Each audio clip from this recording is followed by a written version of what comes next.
राधे राधे प्यारे भक्तों, कभी सोचा है आपने कि हम दिन रात चिंता क्यों करते रहते हैं? कभी भविष्य की, कभी भूतकाल की, कभी किसी रिश्ते की, कभी किसी परिस्थिति की। मन को चैन नहीं, नींद को सुकून नहीं और जीवन को दिशा नहीं।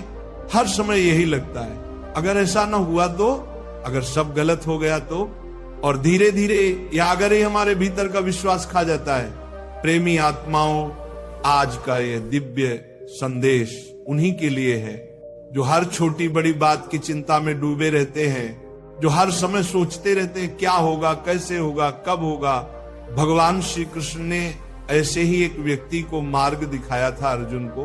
महाभारत के युद्ध में जब अर्जुन ने अपने ही परिवार, अपने ही गुरु, अपने ही सगे संबंधियों को अपने सामने देखा तो वह कांप गया, धनुष हाथ से छूट गया, नेत्रों में आंसू भर आए और अर्जुन ने श्री कृष्ण से कहा, हे माधव, मुझसे युद्ध नहीं होगा, मैं भ्रमित हूं, मुझे समझ नहीं आ रहा कि क्या करूं।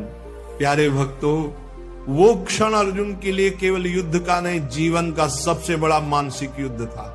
वो चिंता, वो भय, वो असमंजस, वही स्थिति आज हम सबके जीवन में भी आती है।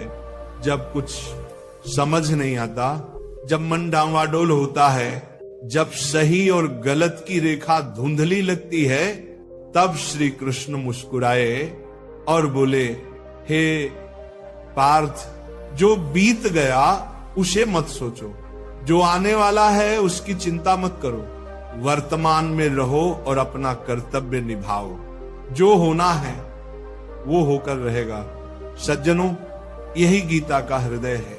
हमारा मन बार बार भूत और भविष्य में दौड़ता रहता है, पर सच्चा जीवन तो केवल वर्तमान क्षण में है। जिस क्षण में हम हैं वही ईश्वर का दिया हुआ अवसर है। भक्तों, आज देखो, हम हर छोटी बात पर चिंता करते हैं। नौकरी चली गई तो क्या होगा, परीक्षा में नंबर कम आए तो क्या होगा, लोग मेरे बारे में क्या सोचेंगे। लेकिन श्री कृष्ण कहते हैं, जो तुम्हारे बस में है वही करो, जो तुम्हारे बस में नहीं उसकी चिंता क्यों करते हो। प्रेमी आत्माओं, अगर हम अपनी पूरी निष्ठा से कर्म करते हैं तो फिर चिंता की कोई जगह नहीं रह जाती, क्योंकि परिणाम तो प्रभु के हाथ में है, और जो श्री कृष्ण के हाथों में है वो सदैव हमारे कल्याण के लिए ही होता है। कभी कभी जीवन में ऐसा लगता है कि सब कुछ बिगड़ गया है, रास्ते बंद हो गए हैं, सपने टूट गए हैं। लेकिन प्यारे तो याद रखो, महाभारत के युद्ध में भी एक समय ऐसा आया था जब अर्जुन को लगा कि अब जीत असंभव है, पर श्री कृष्ण ने कहा, परिस्थितियां कभी भी बदल सकती हैं। हार और जीत बाहरी नहीं होती, मन की स्थिति पर निर्भर करती है। तो अगर आज तुम्हारे जीवन में अंधेरा है तो घबराओ मत, क्योंकि सूरज डूबने के बाद ही अगली सुबह आती है। हर कठिनाई, हर परीक्षा, हर असफलता एक दिव्य संकेत है कि ईश्वर तुम्हें भीतर से मजबूत बना रहा है। अब प्रश्न उठता है, मन को शांत कैसे करें? श्री कृष्ण कहते हैं, चिंता करने से हल नहीं निकलता, परंतु मन को शांत रखने से मार्ग अवश्य मिल जाता है। यदि मन अशांत है तो समाधि असंभव है। अगर मन में तूफान है तो ईश्वर की आवाज सुनाई नहीं देती। इसलिए प्यारे भक्तों, जब चिंता बढ़े तो भागो मत, ठहरो, मौन रहो, कुछ पल ध्यान में बैठो और धीरे धीरे श्री कृष्ण का नाम जपो।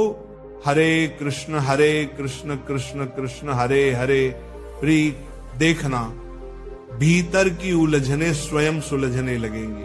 भजन प्रेमियों, श्री कृष्ण कहते हैं, कर्म करो, फल की चिंता मत करो। यही है कर्म योग का रहस्य। जो मनुष्य इस सूत्र को जीवन में उतार लेता है वो कभी तनावग्रस्त नहीं होता, कभी हारता नहीं, क्योंकि उसे विश्वास होता है फल तो प्रभु देंगे और जो देंगे वही सर्वोत्तम होगा। हमारा काम है बस सच्चे मन से प्रयास करना, फल का निर्धारण प्रभु पर छोड़ देना। जैसे किसान बीज बोता है, वो वर्षा नहीं बुलाता, बस धैर्य रखता है। यही तो श्रद्धा है।